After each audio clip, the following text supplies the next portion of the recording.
السلام علیکم ورحمۃ اللہ وبرکاتہ۔ کیا حال ہے آپ سب کا؟ اللہ تبارک و تعالی آپ سب کو اپنے حفظ و امان میں رکھیں۔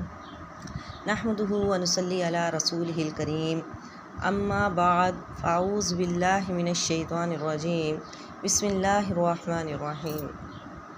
رب اشرح لی صدری ویسر لی امری واحلل عقدۃ من لسانی یفقہوا قولی۔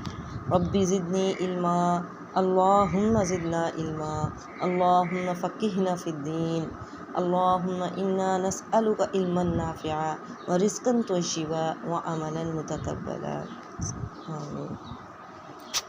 آج ہم پڑھیں گے سورۃ الفیل۔ سورۃ الفیل مکی ہے۔ فیل کا معنی ہے ہاتھی۔ بسم اللہ الرحمن الرحیم۔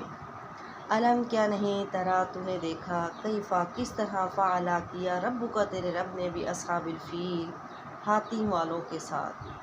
علم کیا نہیں یجعل اس نے بنا دیا کیدہم ان کے مکر کو، فی تضلیل گمراہی میں، وارسل اور بھیجا علیہم ان پر طیرا پرندے، ابابیل جھنڈ کے جھنڈ، ترمیہم جو کہ پھینکتے تھے ان پر، بحجارۃ پتھر، من سجیل کنکریوں کے بنے ہوئے، فجعلہم پس ہم نے ان کو کر دیا کعصف بھونسے کی معقول، کھائے ہوئے بھونسے کی مانند۔ مشہور ترین قول کے مطابق یہ واقعہ اسی سال پیش آیا جس سال نبی کریم صلی اللہ علیہ وآلہ وسلم کی ولادت ہوئی تھی۔ اب اس کا واقعہ کیا ہے اصحاب الفیل کا؟ اس کا مختصر واقعہ یہ ہے کہ قبیلہ حمیر کا ایک آخری بادشاہ ذو نواس تھا جو کہ مشرک تھا۔ اس نے اپنے زمانے کے مسلمانوں کو کھائیوں میں قتل کیا تھا جو کہ عیسائی تھے، سچے نصرانی تھے، اور تعداد میں یہ تقریباً 20,000 تھے۔ سارے کے سارے شہید کر دیے گئے تھے۔ صرف ایک شخص بچا تھا جس کا نام تھا دوس ذو سالبان، دال واو سین، زال واو سے آئن لام بیلی با نون، ذو سالبان۔ ایک بچ گیا تھا صرف، جو کہ ملک شام چلا گیا تھا۔ وہاں جا کر اس نے حبشہ کے بادشاہ نجاشی کو خط لکھا کہ آپ میرے ساتھ اپنی پوری فوج کر دیں تاکہ اس کے ساتھ ذو نواس کے ساتھ مقابلہ کیا جائے جو کہ مشرک تھا۔ اس بادشاہ نے آریات اور ابرہہ کو امیر لشکر بنا کے، ایک بہت بڑا لشکر بنا کے روانہ کر دیا۔ کس نے؟ حبشہ کے بادشاہ نجاشی نے 2 شخصوں کو، آریات اور ابرہہ کو، لشکر کا امیر بنا کر روانہ کیا۔ یہ لشکر یمن پہنچا۔ یمن کو اور یمنیوں کو تخت و تاراج کر دیا، یعنی وہاں پر جنگ ہوئی تو یہ لوگ یعنی غالب آ گئے، اور جو مشرک وہ بادشاہ تھا ذو نواس، وہ بھاگ گیا، دریا میں ڈوب کر مر گیا، اور ان لوگوں کی سلطنت کا خاتمہ ہو گیا جو مشرک تھا۔ اب سارے یمن پر حبشہ کے بادشاہ کا قبضہ ہو گیا تھا، حبشہ کا بادشاہ نجاشی۔ اب سارے یمن پر حبشہ کے بادشاہ کا قبضہ تھا، اور یہ دونوں سردار بھی وہیں رہنے سہنے لگے۔ لیکن کچھ تھوڑی مدت کے بعد ان میں ناچاکی ہو گئی۔ کن میں ناچاکی ہو گئی؟ ابرہہ اور آریات میں ناچاکی ہو گئی۔ آخر نوبت یہاں تک پہنچی کہ دونوں آمنے سامنے صفیں باندھنے اور لڑنے کے لیے دونوں نکل آئے۔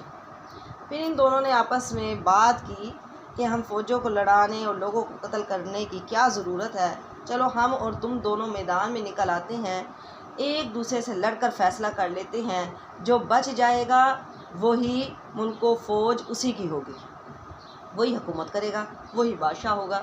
تو یہ بات طے ہو گئی۔ اب دونوں میدان میں آ گئے۔ آریات نے ابرہہ پر حملہ کیا، تلوار کے ایک ہی وار سے اس نے چہرہ خونم خون کر دیا، ناک، ہونٹ اور منہ کٹ گیا۔ اب ابرہہ کے لشکر میں سے، ابرہہ کے غلاموں میں سے ایک کو غصہ آیا، اس نے موقع پا کر آریات پر ایک ہی حملہ کیا جس سے اسے قتل کر دیا۔ ایک بے پناہ حملہ کیا اور اسے قتل کر دیا۔ اب آریات قتل ہو گیا، ابرہہ زخمی ہو کر میدان سے زندہ واپس گیا۔ کچھ دنوں کے بعد زخم بھر گئے، ٹھیک ہو گیا۔ اب یمن کا یہی بادشاہ تھا۔ جب نجاشی کو پتہ چلا، جس نجاشی نے ان دونوں کو امیر بنا کر بھیجا تھا، جب اس کو یہ واقعہ معلوم ہوا تو اسے بڑا غصہ آیا۔ اس نے ایک خط لکھا ابرہہ کو، اسے بڑی لعنت ملامت کی اور کہا رب کعبہ کی قسم ہے میں تیرے شہروں کو پامال کروں گا، تیری چوٹی کاٹ لاؤں گا۔ ابرہہ نے اس کا جواب نہایت عاجزی سے لکھا اور قاصد کو بہت سارے ہدیے بھی دیے، تھیلی میں یمن کی مٹی بھی ڈال دی اور اپنی پیشانی کے بال کاٹ کر اس میں رکھ دیے، اور اپنے خط میں اپنے قصوروں کی اس نے معافی مانگی اور لکھا کہ یہ یمن کی مٹی بھی حاضر ہے اور میری چوٹی کے بال بھی، آپ اپنی قسم پوری کیجئے اور ناراضگی معاف کر دیجئے۔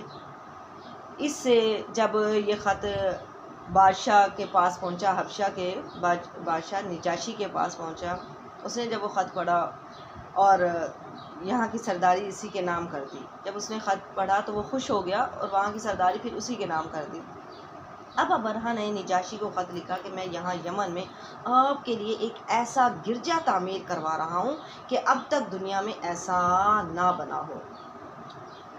اب اس گرجا گھر کا بننا شروع ہو گیا اور وہ گرجا گھر اتنا بلند، مضبوط، بے حد خوبصورت گرجا بنایا، اس قدر بلند تھا کہ چوٹی پر نظر ڈالنے والے کی ٹوپی گر جاتی تھی، اگر کوئی سر اٹھا کر اسے دیکھتا تھا ٹوپی پہنی ہوتی تھی تو ٹوپی ہی نیچے گر جاتی تھی، اس لیے عرب اسے کلیس کہتے تھے، جو گرجا بنوایا جا رہا تھا اسے کلیس کہتے تھے، یعنی ٹوپی پھینک دینے والا۔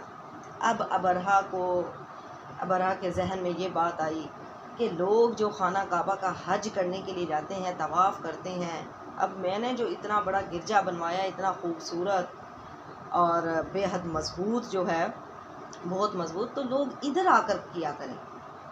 تو اس نے اس بات کا سارے ملکوں میں منادی کروا دیا، یعنی اعلان کروا دیا، اور جب یہ اعلان یعنی اس کی خبر قریشیوں کو پہنچی تو انہیں بہت غصہ آیا، یعنی مکہ والوں تک یہ بات جب پہنچی انہیں بہت غصہ آیا، اور پھر انہوں نے کیا کیا کہ رات ہوئی، رات کے وقت ایک شخص اس کلیس میں یعنی گرجا گھر کے اندر داخل ہوا اور وہاں جا کر اس نے بخانہ کر دیا۔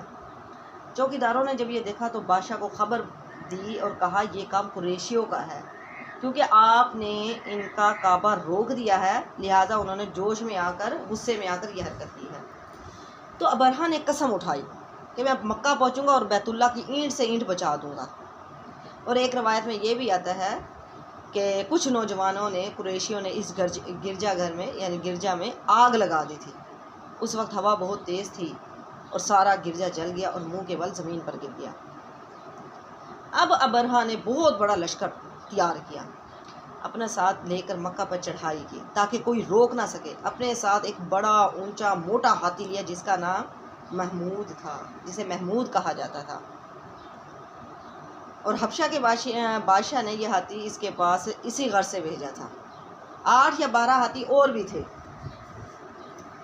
اب یہ خانہ کعبہ کو گرانے کی نیت سے چلے، اور اس کی سوچ یہ تھی کہ کعبہ کی دیواروں میں مضبوط زنجیریں ڈال دوں گا اور ہاتھیوں کی گردنوں میں ان زنجیروں کو باندھ دوں گا، ہاتھی ایک ہی جھٹکے میں چاروں دیواریں بیت اللہ کی جڑ سے گرا دیں گے۔ استغفر اللہ، نعوذ باللہ۔ جب اہل عرب کو یہ خبر معلوم ہوئی تو ان پر بڑا بھاری اثر ہوا، انہیں بڑا دکھ ہوا، انہوں نے بھی ارادہ کر لیا پھر ٹھیک ہے کچھ بھی ہو جائے ہم ضرور اس کا مقابلہ کریں گے، اسے اس کی بد کرداری سے روکیں گے۔ اور ایک یمنی شریف سردار جو وہاں کے بادشاہوں کی اولاد میں سے تھا، جسے ذوالفقار کہا جاتا تھا، یہ کھڑا ہو گیا۔ اب کیا ہے، وہ بادشاہ چلا، راستے میں اب جتنے بھی علاقے آتے تھے سب کے ساتھ جنگ کرتا رہا اور پھر ان علاقوں کو یعنی مغلوب کرتا رہا، وہ جیتے نہیں بلکہ ہارتے گئے، کسی کو قیدی بنا لیا، سب کو قتل کر دیا، اسی طرح کرتا۔ کیوں؟ کیونکہ اللہ تعالیٰ کی رضا ہی کچھ اور تھی، اللہ تعالیٰ کو کچھ اور ہی منظور تھا، اگر اللہ تعالیٰ چاہتا تو وہیں اس کا خاتمہ کر دیتا، اسے خانہ کعبہ تک پہنچنے ہی نہ دیتا، لیکن اللہ تعالیٰ کو کچھ اور ہی منظور تھا۔ تو یہ چلتا گیا، راستے میں اسی طرح ایک اور قبیلہ آیا، اس نے بھی اسے روکنے کی کوشش کی، اسے بھی اس نے یعنی سب کو